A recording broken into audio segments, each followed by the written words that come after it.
1969-2019, 50 ans déjà, depuis que la communauté des étudiants Bashi de Kinshasa se sont réunis pour débattre sur les grandes questions de leur avenir, mais aussi l'entraide mutuelle. Aujourd'hui, la nouvelle génération va retourner dans le passé et savoir les coulisses de la réussite, les coulisses de la création. Aujourd'hui, l'un des monuments principaux, un des monuments a accepté de nous ouvrir la porte et de nous parler de toutes ces histoires. Suivez-nous.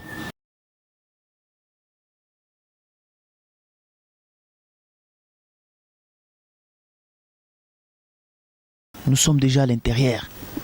Le président Trésor Kanegi et son directeur de cabinet nous ont accompagnés pour voir les monuments. Alors, suivez-nous.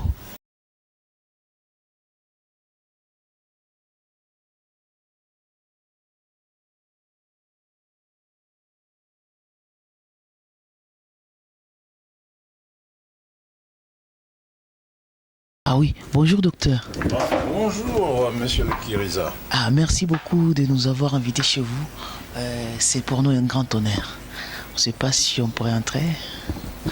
Bienvenue.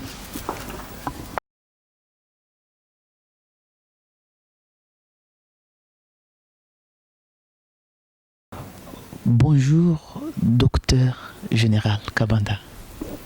Bonjour cher ami. Alors, nous venons ici chez vous pour parler de quelque chose dont vous avez été témoin, quelque chose que vous avez créé il y a 2 années. Nous venons aussi pour parler des Kiriza. Avez-vous connaissance des Kiriza? Kiriza, c'est une mutuelle que nous avons créée en 1969 à l'université Lovanium. Alors effectivement, on va un peu essayer de tourner en arrière. En 1969, donc ça fait déjà 50 ans d'existence des Kiriza.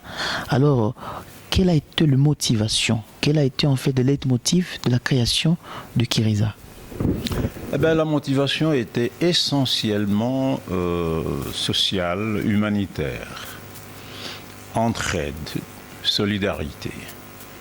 Parce que cette année-là, c'était la première fois que la bourse d'études des étudiants n'était plus reconduite automatiquement pour certaines catégories, notamment ceux qui avaient échoué.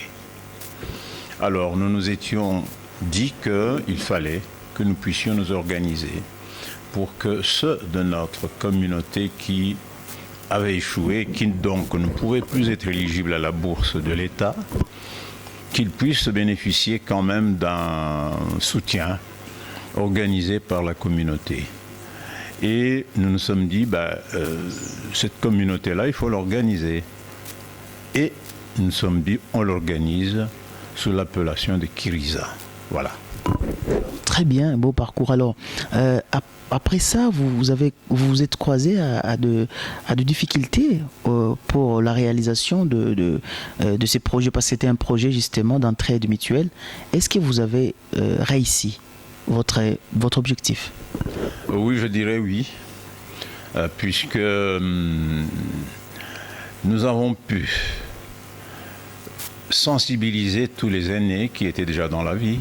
Je veux citer quelques-uns, au risque d'en oublier d'autres, mais les principaux, c'était feu gouverneur Bodji, Dieudonné, c'était feu Cachez-moi Ernest, c'était, il est encore en vie, maître Luango Thomas. Je cite les 3 principaux qui nous avaient énormément soutenus dans le financement d'une certaine bourse d'études à ces membres de la communauté Bashi de Lovanium qui avaient des difficultés. Alors, concernant en fait la situation politique de notre pays, est-ce que vous ne pouvez pas migrer dans une révolution politique ou dans des objectifs politiques après? Non, Kiriza, vous savez, Kiriza ça signifie quoi? En machi, Kiriza, c'est un mot tiré d'une phrase, Kiriza Grabe Nolog. Ça signifie un oiseau peut s'éloigner le plus loin possible de son foyer, de sa maison entre guillemets, de son arbre, de son nid, mais il y rentre toujours. Et comme lorsqu'on s'éloigne, on passe de longues nuits dehors, Kwiza, Kwiriza, eh bien, on s'est dit, nous sommes à Léopoldville à ce moment-là. Non, ça était déjà Kinshasa quand même. Hein. Nous sommes à Kinshasa, mais nous venons de loin. Nous sommes donc comme un oiseau parti en quelque sorte en migration, mais nous devons toujours nous rappeler que nous devons rentrer au bercail. Et que donc, après avoir Kwiza, nous devons rentrer chez nous. C'était donc si vous voulez, une façon de nous interpeller, que quel que soit le lieu où nous sommes, à Kinshasa ou même ailleurs, nous devons toujours songer à notre bercail. C'était ça. Ce n'était pas politique, c'était plutôt culturel. Voilà. Aujourd'hui, vous êtes général, docteur, en fait, je ne sais pas quoi. En fait, vous avez le grade en fait le plus élevé. Je ne sais pas si c'est de médecin. Je parle de médecin militaire en République démocratique du Congo. Alors, en quoi Kiriza vous a aidé dans cette élévation? Parce qu'en fait, vous vous donnez, vous vous entretenez, vous vous conseillez. En quoi Kiriza vous a aidé dans votre personnalité aujourd'hui? Psychologiquement, tout simplement. Et je n'ai jamais bénéficié d'une bourse de Kiriza parce que je n'ai jamais eu de problème de réussite à l'université. Mais psychologiquement, ça m'a renforcé dans ma culture. Vous savez que quand quelqu'un est responsable, sa culture est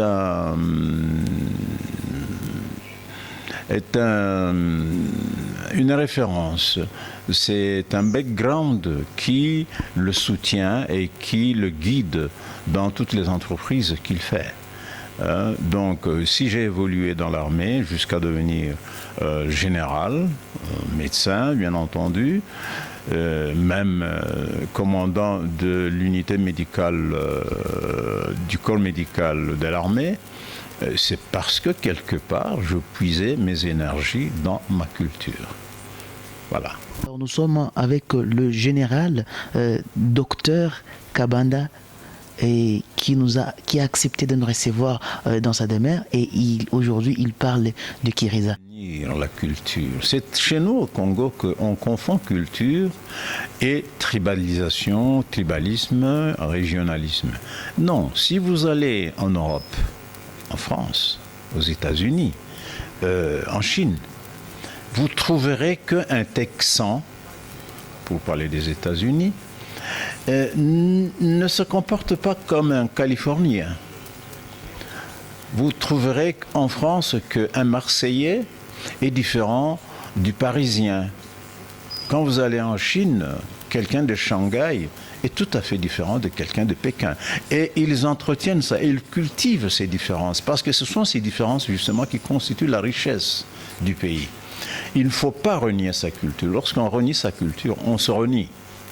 Et en quelque sorte, on renie un peu sur le rôle qu'on doit jouer dans le pays, parce que comme je vous ai dit, la culture est un soubassement, c'est un socle sur lequel se bâtit la personnalité, sur lequel quelqu'un bâtit sa façon de concevoir son apport à la nation dans cette diversité multiculturelle que nous sommes. Donc c'est important que d'entretenir le Kiriza sous, je dis bien, sous cette optique culturelle. Alors évidemment, nous allons passer très vite. Alors, avez-vous déjà un proverbe chi qui vous aime tant? Proverbe chi, en chi, il y a un proverbe qui dit que Omano Omshi Ajirenge Chi Aralama.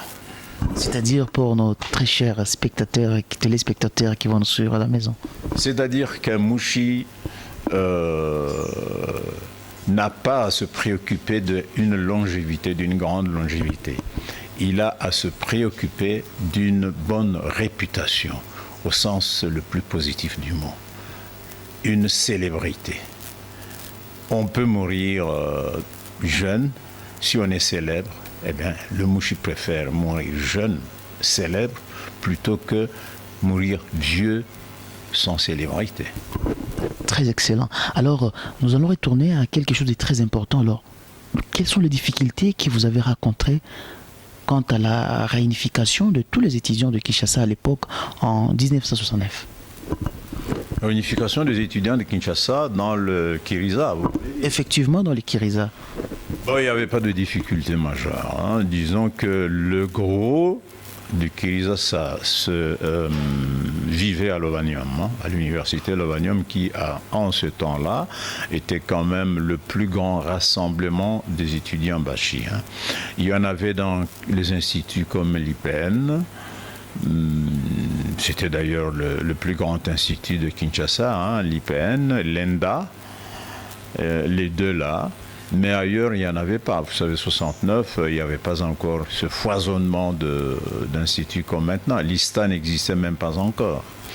Et donc, 90% des Kiriza étaient logés à Lovanium. Effectivement, très très bien. Alors, quel est le plus beau souvenir que vous gardez de Kiriza? Il y a un événement qui vous a le plus marqué, parce qu'on le rappelle, vous avez été même président de Kiriza. Ben, ce que je retiens, c'est que nous avons réussi, entre 69 et 73, à payer la bourse d'études. Une certaine bourse d'études, bien entendu, ce n'était pas à la hauteur de la bourse de l'État, à 4 Kiriza qui ont terminé les études universitaires grâce à cette bourse-là. Voilà. Très, très, très excellent. Alors, vous pouvez avoir justement un message pour ces jeunes qui négligent la langue chi parce qu'ils sont nés dans la diaspora et en fait, ils se donnent raison de ne pas connaître quelque chose dans la langue chi. Ben, je vous ai dit que si quelqu'un, excusez-moi, néglige sa langue, ça signifie qu'il renie sa culture. Un homme qui renie sa culture, eh ben, il n'a pas de personnalité. Ça, je l'affirme, je peux le démontrer, n'importe qui peut le démontrer. Et donc, tout ce que je peux faire, c'est de les inciter, même s'ils ne sont pas nés au Bouchi, même s'ils ne parlent pas le machi. Eh bien, il y a des Français qui sont foncièrement français, qui ne parlent pas nécessairement français. Des Américains, ainsi de suite. Eh bien, il faut qu'ils fassent un effort pour maîtriser les fondamentaux de leur culture. Et un des fondamentaux d'une culture, c'est la langue. Il y a une chance qui vient d'être offerte par le dictionnaire machi, français, anglais, swahili, qui va être porté bientôt sur les fonds baptismaux, je crois le 29, de notre frère Mfungambaka. Il faudrait que tous les jeunes qui sont bachis, qui ne parlent pas le machi, qui soient les premiers à se procurer ce dictionnaire-là. Je les exhorte à ça et je saisis l'occasion pour dire à l'auteur de ce dictionnaire qu'il fasse un prix spécial pour nos jeunes qui désireraient parler le machi, mais qui n'ont pas nécessairement la capacité de se payer ce dictionnaire au prix auquel on doit le payer. Qu'il fasse un prix spécial pour ces jeunes-là, pour les inciter à connaître leur langue et pourquoi pas à commencer à le parler. Alors très bien. Alors normalement, chaque jeune a un modèle quand il est en train de grandir, et c'est pour ça que nous sommes en train d'exhorter d'ailleurs, d'exhorter aux jeunes de pouvoir avoir des modèles pour la culture de Valère. Alors nous voulons savoir, avez-vous un modèle chi à l'époque quand vous grandissez normalement? Le modèle chi que j'avais, c'était Feu l'abbé Moulago, qui était le premier professeur congolais d'université. culturel, donc un repas chi d'origine. Vous avez un repas préféré? Le repas des Bachis, je l'aimais beaucoup, le machanza, le bijumbu, je mangeais beaucoup ça, et le haricot sans sel, ni encore moins sucre. Hein. J'aimais ça quand j'étais encore jeune. Mais malheureusement, avec l'âge, avec des obligations de diététique, j'en mange très peu. Mais je mange toujours, chaque jour, des haricots. Chaque jour. Alors évidemment, nous sommes en train de conserver la culture et on l'a démontré on a démontré tout ça avec les docteurs généraux qui étaient avec nous. Docteur, nous allons vous dire merci de nous avoir ici dans votre somptueuse maison. Nous sommes très fiers d'être les Kiriza et d'être vos prédécesseurs en fait.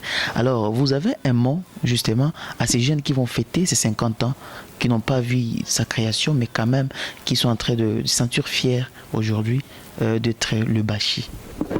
Qu'ils se disent que le mouchi est considéré comme, sur le plan international, hein, vous pouvez aller aux États-Unis, vous pouvez aller en France, le mouchi est connu suffisamment, considéré comme une grande tribu. Et donc comme une grande culture, qui se disent qu'ils doivent cultiver cette culture-là, qui constitue en fait l'épithète de leur grandeur. Très bien, merci. Merci à vous de nous avoir suivis chez vous. Kiriza News continue sa conquête. Kiriza News continue son périple pour découvrir les autres grands hommes qui ont construit Kiriza. Alors on se retrouve très prochainement dans un autre numéro. À plus.